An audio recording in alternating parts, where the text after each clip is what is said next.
everyone, and welcome to today's episode of the Uncorked Corner podcast. Today, we are welcoming Anthony from Bartaco to talk to us about their special celebration for Margarita March and, of course, everything that Bartaco has to offer. So before we get started with the margarita details, can you give us a little bit of background on who you are and how you got into the food industry? Yeah, absolutely. Anthony Valletta, president with Bartaco. I'm one of the crazy ones that was always in this industry from when I was very young. Started washing dishes at a sports bar because I wanted to make some money to buy a car and just kind of never got out. Worked internationally from startups to corporates to domestic. Just always loved all aspects of the business and came across Bartaco, an amazing brand. Been with them for about 18 months and never looked back. It's been an incredible journey. Perfect. Thank you for that. And talk to us a little bit. I know you said you've been with Bartaco for 18 months now, but give us a little bit of the history of Bartaco, how it started and sort of how it got to where it is now. Yeah, we're past our decade mark. We started in Port Chester, New York. We were originally a company called Barteca, so it was Barcelona and Bartaco were the two brands that we had. And our CEO now, one of the co-founders and the two founders of Barcelona, really amidst the first financial crisis back in 08, 09 is when Bartaco was really kind of founded. We took the Barcelona chefs that were known for really bringing great tapas food to the markets we were in. And the two of the founders took a trip to Uruguay, and then they came back and they were actually up at the taco trucks on 95 in Connecticut. They said there has to be a way to do tacos with that beach feel we got from Uruguay. And the baby that came of the two was Bartaco. And it was this really, healthy, small bites, tapas style taco joint. It was before people were doing tacos in restaurants. It was always, Taco Bell was really the leader back then. And we wanted a place that felt like an escape and felt like it was a relaxed environment. Like you walked into someone's beach house and could just drink great fresh squeezed margaritas and eat killer tacos and not leave feeling like you just had a behemoth of queso dip. It's just as much about how you feel when you leave as when you go in. As we evolved, the whole menu is gluten-free outside of our desserts. So we really kind of took that dietary healthy approach out of the gates and continued to evolve since then. But we've got now 25 locations across the Eastern Seaboard, kind of Midwest and Colorado, and opening up about a half a dozen more this year. So it's been an amazing journey to see how it started from a small place on the water in Port Chester, New York, to now this nationwide, 25 unit restaurant group. Excellent. Yeah. And I know we're really here to highlight Margarita March, and margaritas are going to be the focus of most of our conversation today. To kick us off, I just had a couple fun facts that I found about margaritas. I figured just to get it started. Oh, nice. First one being that margarita is actually the most popular cocktail in the United States, which I don't think is super surprising when you think about what else is out there. I don't know what else is as universally loved as a cocktail as a margarita. So that one made some pretty good sense to me. But the one that really caught me off guard, and this one I'm going to actually ask you a question. Do you know what the world's largest margarita ever was? Oh, I do not. That's an interesting question. I can only imagine. Yep. So there was the Flamingo Hotels Margaritaville Casino in Las Vegas decided to do it and do it big. And they ended up spending Vegas. 300 hours and 60 people made a 17-foot tall margarita that held 8,500 gallons.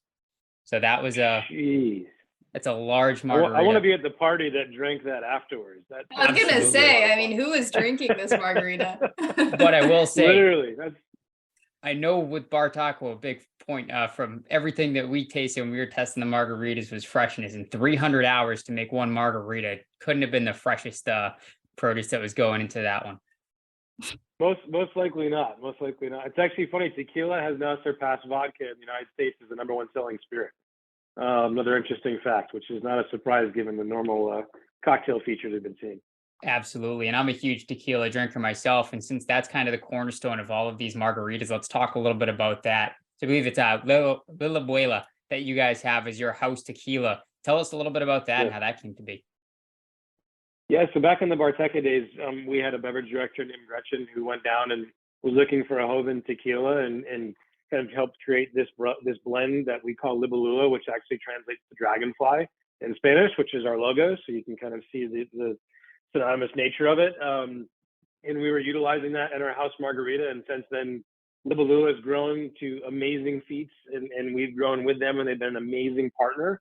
But using a Joven tequila versus most people use that tiers of Alba Blanco as your house one, and then Reposado as your elevated añejo if you want to go that level. The Joven is beautiful. The flavor is amazing. We actually just took our food and beverage team to the distillery just in January. So able to go down there and actually be part of the process. But amazing partnership, stellar tequila, and it's one of the iconic pieces of our margarita, tied up with the Combier, which they're actually in charge of as well. So both those main spirits in our margarita are driven by the same company. And you had mentioned you're a beverage director, but when it comes to these margaritas, is this more of like a group effort where you have a team working on these different flavors? Did you have certain bartenders picking and choosing and kind of throwing their ideas in a hat? How did these come about? And Nick and I can talk a little bit about our favorites because we had a blast trying these, but we'd love to know a little bit more about how they kind of came to fruition. Yeah, absolutely. I'm glad you guys had a blast trying them. Great location in Boston you guys went to. So we always, when we come to March, we did take a different approach this year, is that we actually went and said to all of our staff, we sent an email to the whole company and said, hey, Margarita March is coming. We want your ideas. So send us recipes you have, inspiration, even if they went to a restaurant and something just kind of spoke to them, we asked them to send the ideas over. And we received a really good chunk of submissions. And then our beverage manager, Yogi, took all of them and really refined them and narrowed it down. I think the first tasting we did was, maybe a dozen and a half margaritas. But when you taste 18 all at once and you're refining, it's a fun day, but it gets a little challenging an hour in. But we started narrowing them down, and we got it down to about 10. And then from there, it was more about how the flavors play and not trying to have the same profile each week. We always try to do one that's coming up this upcoming week for St. Patrick's Day. It has to be green. So you want a green margarita that kind of comes off there.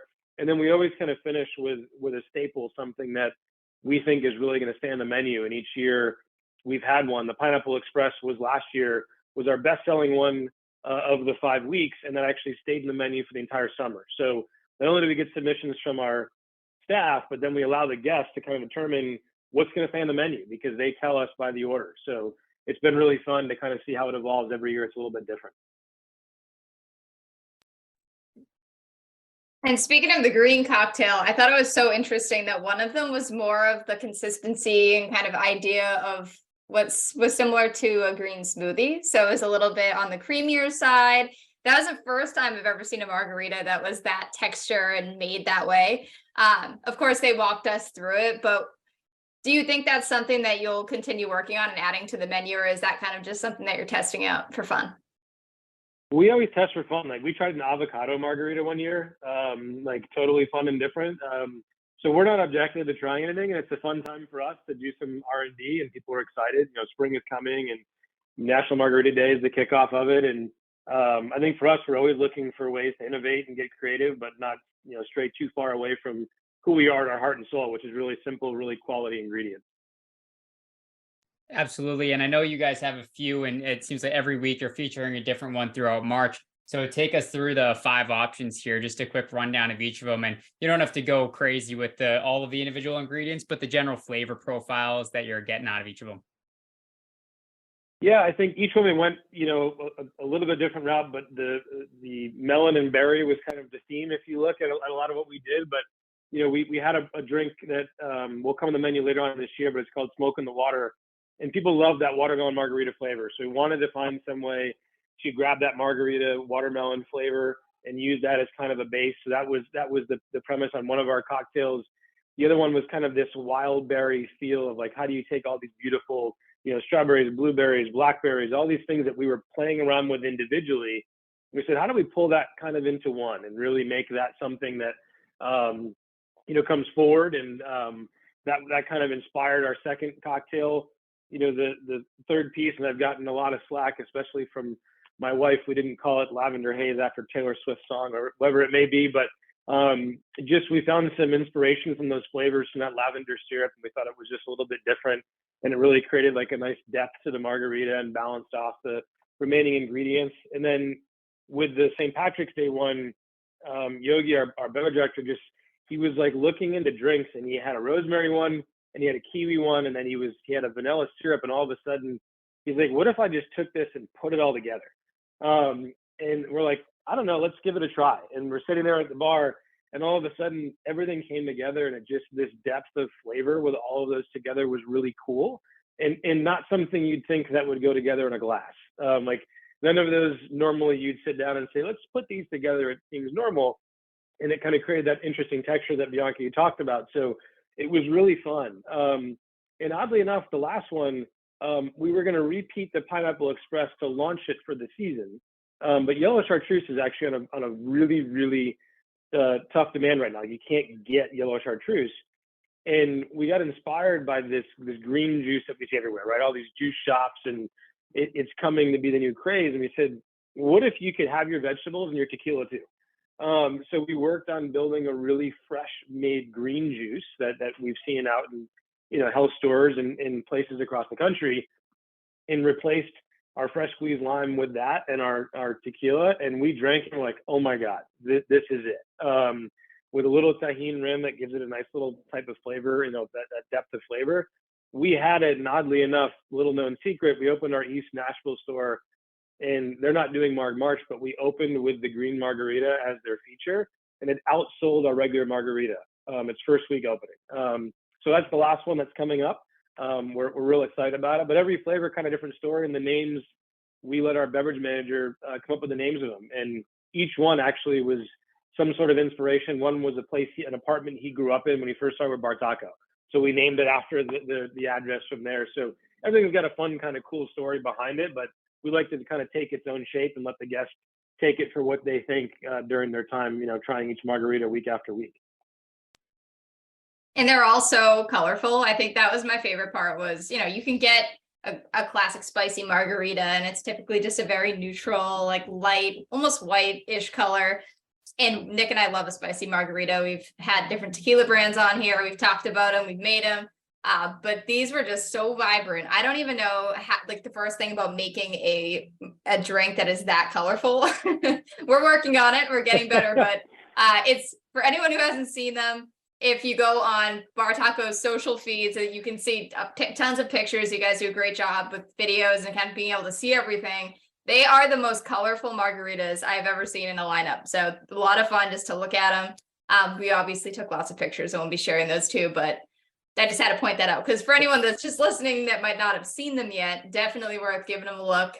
Maybe trying your hand at recreating them at home, but with all those fancy homemade syrups and stuff, I don't think that I could even come close to making them as tasty as they are.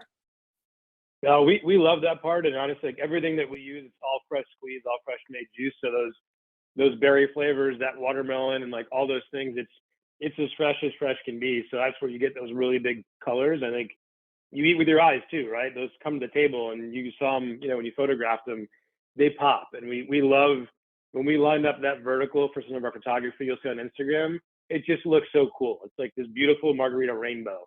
And to us, that was just a really powerful thing to be able to share with everybody.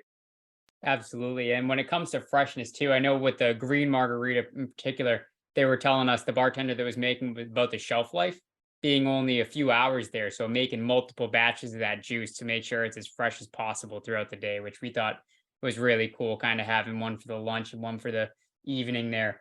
My personal favorite, I think, if I had to pick out of the lineup, might have been that kiwi vanilla one. That one that you wouldn't really put everything together. That one was amazing. When we tasted that, it's just tasted so fresh. The flavors all played so well together, and it was super, super drinkable. That's definitely one of the highlights of my time there tasting those margaritas. No, I love hearing that. And it's funny you mentioned the freshness. I'm overly neurotic about it. When I joined the company, we actually did a true case study and compared it to a chemical engineer that went through this and tested the acidity level of a lime squeezed every 15 minutes for 24 hours. And we tested those pH levels to understand where is the exact cutoff where that flavor changes and that froth that you get from the drink changes. And that's the dead cutoff. And we had the same thing with green juice. We made it, and then we literally kept making it every 4 hours and tested it and waited for that one small variance. We're like, that's it. It's got to go away. So the goal is that everything is literally almost as fresh as we possibly can get from the juice to the glass.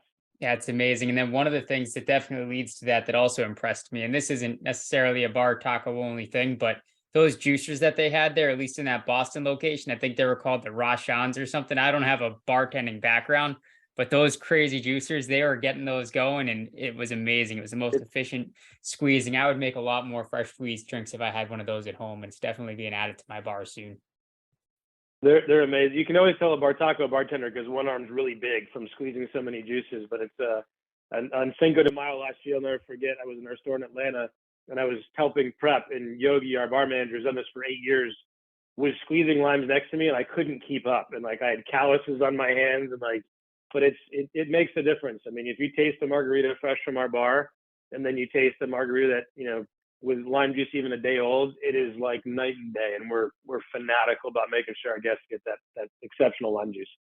Yeah, that's something that we've heard across the board. I think anytime we've had a cocktail artist on, making their own syrups and squeezing fresh citrus was like the two biggest things. I'd say the number one most important thing was just like fresh ingredients. And you think about it, it's like, yeah, a lot of it does come from the skill and like being able to pair flavors, but a huge part of that is just having those flavors stand out on their own anyway. And I think that absolutely definitely was the case, but the violet haze was my favorite, not only because of the color, but just the flavor was just so different. And I really liked that. And I loved that I believe it was a dehydrated lemon a lemon slice. And that was really cool. That's correct. Also. Yeah, have fun with garnish. We're trying to get too fancy. Like we don't like things on fire and have like arms coming out of your drink, but we want it to be simplistic and really fresh and really fun looking. And that contrast of color with that lavender haze is also really cool. It's got that beautiful pop of yellow on top of that purple base. So we're really proud of that one. The Seaport location is also, for anyone local to Boston, I know we're probably going to have listeners in a variety of places because you are in quite a few different cities. But for our friends in Boston, which is a big portion of our audience, and New York as well, we have everyone from New England. But that location is so great because it's just walking distance from downtown. It's really convenient to be able to go over there, go shopping for the day, come back over for lunch, margaritas. But it's also really close to like where we work. So I think it's definitely a great spot for anyone, even if it's just like drinks after work. So I just wanted to call that out too, because for our listeners who are a little bit all over the place, our Boston friends, definitely a great place to visit. I love it. It's close to home. I'm a Boston native. At heart, I live in Connecticut now, but I actually used to work in Seaport before Seaport was what it was today. So that one has a special place in my heart. That I started working in a restaurant in Seaport before anybody even thought it was a good idea. So that's a killer location, and we've actually got one opening up in Brookline in a few months, and we're actually going to be opening up in Fenway as well. So we're excited to make Boston a really great market for us, for all of your listeners. That's excellent. Now, I'm sure you knew this was coming at some point, but I'm going to make you choose one of these margaritas for this year that's your favorite. And then even between this year and last year, which one, is there one that stands out between the 2 years as your all-time favorite so far? Yeah, this one's definitely the green margarita. It's the last week. That green juice, there's just something about it. Like it drinks so smooth. To me, it's what the brand's about. Like green juice still has that health component, but the tequila makes it fun. And that's what our brand is. We sell fun, but we're a healthy vibe. We've got good quality ingredients, and that's really what we're all about. So I think that's my favorite of this year. I think all time, it's the smoke on the water. So it's a mezcal base. I kind of love those smoky flavors. I love mezcals and bourbons and things like that. But that one's one of my absolute favorites. That might sneak its way back on later this year, potentially. Just a little tip for the viewers, but that's probably my all-time that we've done so far, is a smoke on the water. That's one that I'll definitely have to go back in to try. I'm right with you there on the smoky drinks. And whenever I see a good looking mezcal cocktail on a menu, it's always one that I jump at. For sure. I'm with you. And Nick and I obviously have to come back to try the food menu. We haven't, we love tacos. We're a big taco family. Can you tell us a little bit about the menu, how it's curated? Are you changing that out as often as you're changing the drinks out? And I imagine everything is very fresh there too, but just give us a little bit of insight into what the menu creation process looks like too. Yeah, absolutely. So all of our tacos are done fresh to order. They're basically 2 or 3 bites meant to be smaller, so you can experience a ton of them. And the menu creation, we've done some different things. We do, like on that beverage trip I talked about. We do a lot of try to get inspiration trips from either Mexico or coastal California or South America to really get ideas for new kind of flavors of tacos. The fun thing about our brand is people associate tacos with Mexican, but we're really a coastal brand. We mention Mexican, but we have Asian influences. We've got South American influences. We've got Mexican influences. If you look at the menu, there's all inspiration from different parts of the world, which makes it fun for us. But for us, we actually we do change the menu out seasonally, probably 2-3 times a year with some items. But we have a secret taco that we run in the series of about every 6 weeks, and that's kind of our research and development. We try whether it's fun things or fun player profiles or fun cooking techniques. So we always mix them up, and then if they perform well, that's how we kind of continue to curate the menu. We allow the guests to help curate the menu without knowing it. So if they order the secret taco more than something else in the like category, we'll make that swap. And it's so funny when we change a secret taco, we get so many comments saying, keep this one on for good. Like our loyal guests know that there's some power there, and they try to flex the muscle as much as they can. But it's fun. And then we've got a whole not taco section that is all their inspiration, whether it's birrias or salads or soups, plantains, all different things from kind of all different inspirations. So the menu's fun, but it's meant to be able to be shared and to be a fun experience to explore the menu. And I think the best part is there's so many different ways to eat at Bartaco. You can go in and just get tacos. You can get a rotisserie chicken. You can get some snacks. Like, it allows this amazing frequency of our guests where you could dine 5 times in a row and feel like you've dined at 5 different types of restaurants because of the way you eat, which is really fun to hear that for our guests. And what's your favorite menu item if you were going in and you just have like that one thing that you love? What are you going for? Duck birria. By far, it's the best. So it's our duck little tamarind sauce, the melted cheese folded over like quesadilla, dipped in our homemade birria sauce. It's really slow cooked. To me, it's phenomenal. Flavors are exceptional, especially this time of year when it's nice and cold. It feels like a nice kind of warm you up type of meal. That sounds delicious. And I want to ask a little bit more about those secret tacos. So if someone's going into a Bartaco, how do they know to order those? Is that something that's, out there is there a secret menu, or is that a special that the waiters bring around? Yeah. So in the old school days before we did digital dining, which we are now, you had to just know about it and then you'd ask. Now in the form of digital, it's always in our taco selection. It's kind of like, if you know about it, it's there. So it's I guess it's a not so secret taco anymore, but it's a fun planet. But we've now put up on social, and it's amazing that we've had people that see it and say, oh my goodness, that's my favorite, I'm coming back for it. It's almost like that McRib fad, right? Oh my God, it's back again. I have to run out to Bartaco. And right now we have our avocado taco, which is a really big fan favorite. And it's incredible to see guests that literally see the launch, and they are there religiously trying to keep going. So not as much of a secret as it used to be.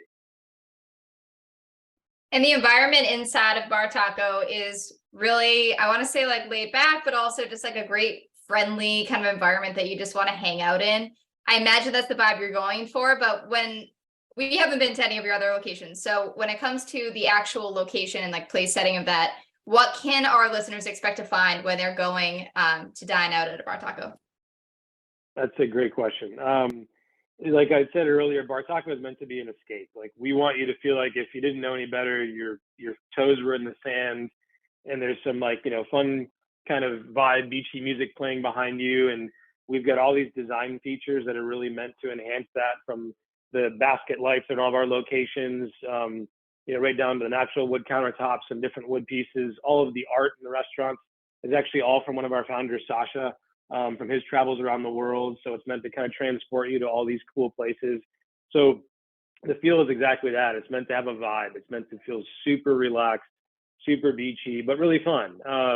And people can use it in many different ways, whether it's just going in and sandals, a bathing suit and a t-shirt, or going in after a long day of work and loosening the tie. But we really want to be an escape. We want you to feel like in the middle of, February in Boston, that you can walk in and get a little bit of that beach and mountain feel. Like I kind of got away from the freezing cold, wind and waters of Seaport. Absolutely. And that definitely comes through when you walk in there. It's super, it was clean and modern in that location, but at the same time, all that natural wood really just kind of warms it up. And you see all the pictures of the beaches and the water all over the walls in there. And it definitely brings you sort of that beachy vibe. Yeah, and Seaport's a fun one. We've got two themes. When we open up in Denver, it's a mountain theme. It's a little bit more of the richer tones, a little more of those natural woods. And we found Seaport, an iconic Fort Point, all that natural brick. We wanted to make sure we really pulled that out and brought the character of the neighborhood in. So that's a really fun design for us. A lot of the restaurants that are across the country have what we call the standard white and blue, more of those kind of beachy feel colors. Seaport's got a little bit more of that kind of mountainy, cozy feel to it, which we're really proud of. We've got a handful of locations that are now using that as inspiration, but that's a really fun building, the historic Fort Point. It's always nice to be able to accent that location. Yeah, and a big part of your social presence is sharing the outdoors and sharing environments. For those locations that you have, what would you say are like the standout locations that like you can really go and dine out at a Bartaco with a view? Wow. I like to say they're all standout, of course, but I think a few of my favorites. We have one in Boulder, Colorado, that I think is just exceptionally beautiful.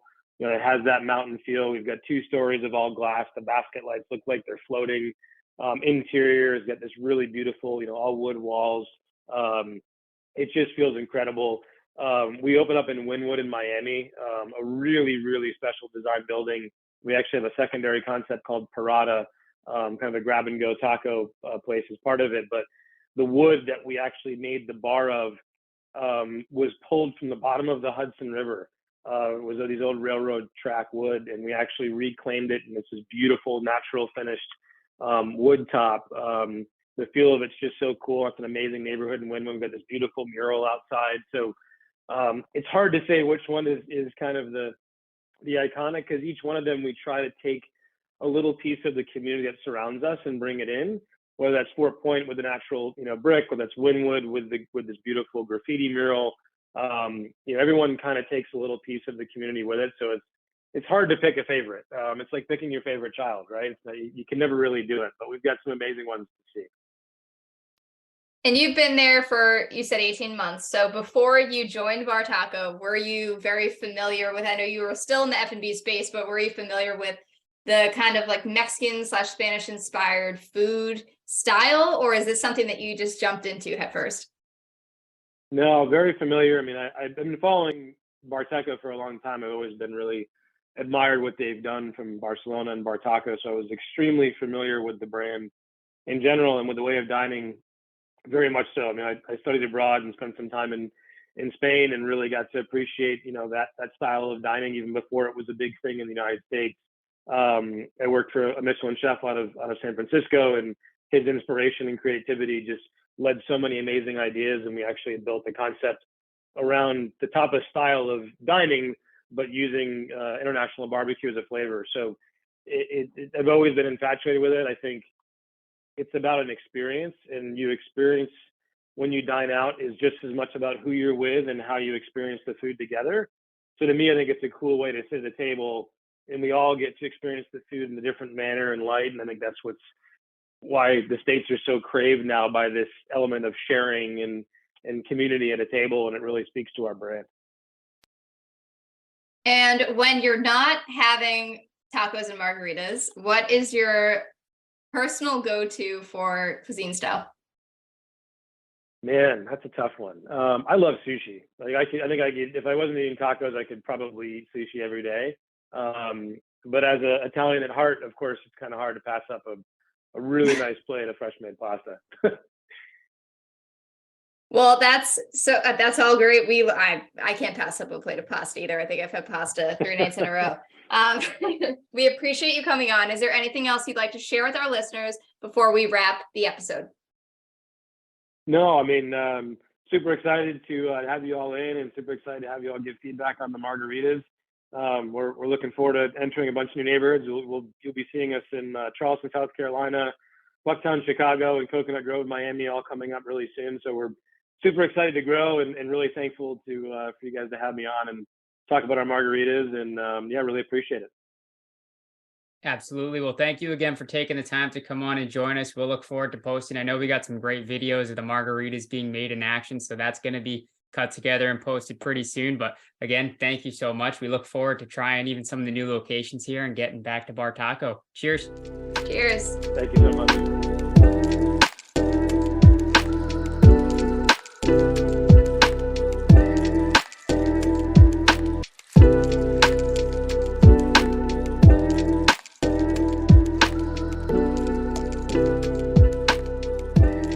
Be sure to follow us on social at Uncorked Corner and on the blog at uncorkedcorner.com for a taste of more food and beverage content. And if you enjoyed the show, don't forget to leave a comment, subscribe, rate, and review on whatever podcast platform you prefer. Thanks for listening.